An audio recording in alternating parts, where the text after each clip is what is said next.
Everyone, for those unfamiliar with me, I am Diana Rachel. I am the voice behind the Spirited Witch Substack, Practical Living for Spooky People, as I've recently rebranded it.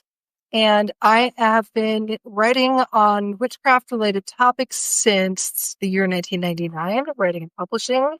And the most consistent thing I've contributed to has been Llewellyn annuals.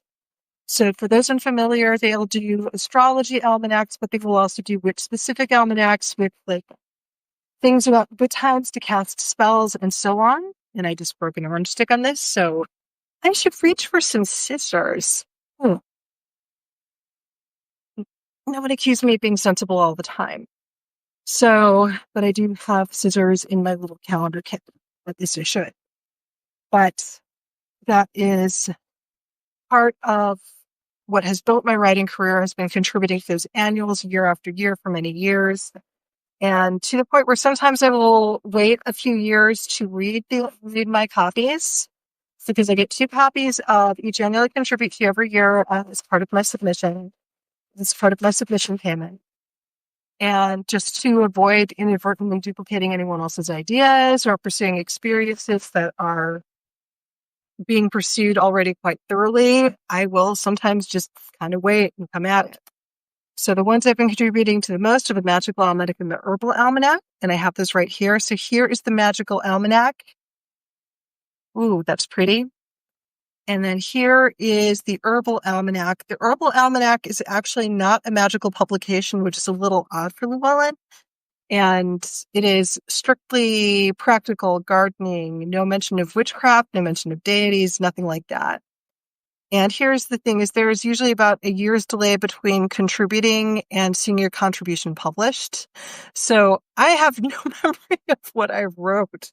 By the time it runs around, I've been working on so many other things. The old info has been overwritten.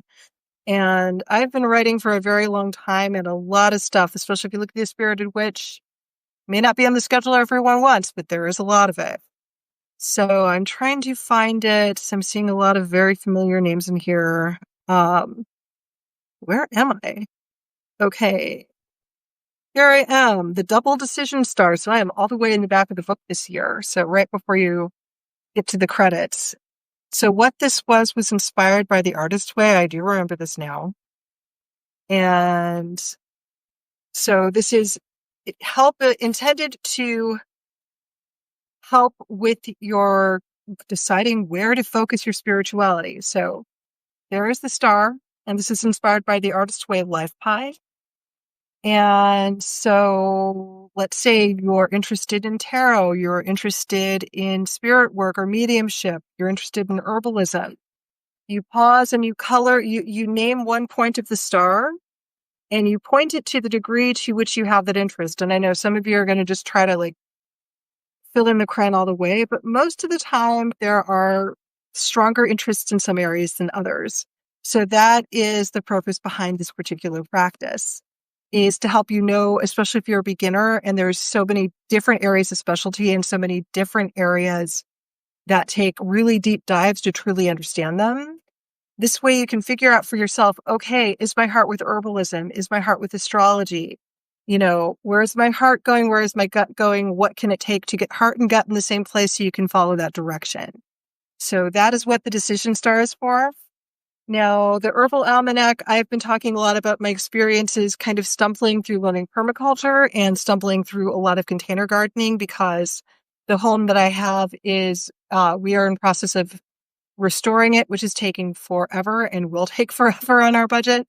But it used to be the site of an asphalt company. So it was a family-owned business for almost 200 years. No, not 200, 100 years. We knew there was a house here in 1910 and there was an apple orchard, and there has been a house here for over 100 years, and the family business kind of picked up in the 50s and 60s. So a lot of my energy has been going to gardening and soil restoration, and I have been writing about it a little bit in the Herbal Almanac. So this was one from, again, a lived experience one. How to gather pine resin without sticking to your car. Yes, this was lived experience. Yes, I did stick to my car. Yes, I planned poorly. But I learned some things like rubbing alcohol will get sticky pine resin off. And that one is on 171. They do the best illustrations for each article. So that's part of the fun of looking for what you wrote, is looking for what they did and how they laid it out. And somebody did like the sticky sketch. I'm going to have to look for, I've been trying to make sure I get more of the illustrators' names. Okay, see if I can get this at the camera. So, but Drippy, I'm going to see. They didn't give in the temptation of showing a witch stuck to her steering wheel, but I know they thought about it. So take a look at that one. I am very proud of this. This was a lived experience, and the resin I gathered last year is finally dried this year.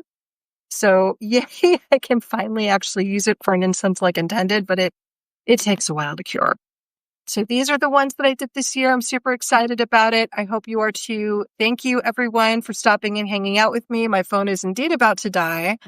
So if anyone has any questions or would like me to read something, it's a great time to ask. Otherwise, I'm probably going to wrap this one up. So hi. And I do see some people are just joining right now just as I'm wrapping up. I did a quick unboxing of my Llewellyn annuals contributions that I just got the copies of today. So for the 2026 Magical Almanac, I am the last article in the book, and it's the Decision Star. So helping you figure out where in the occult and magic you would like to put your energy. And the herbal magic, actually not herbal, not magic. This is Llewellyn's very strictly no magic here book.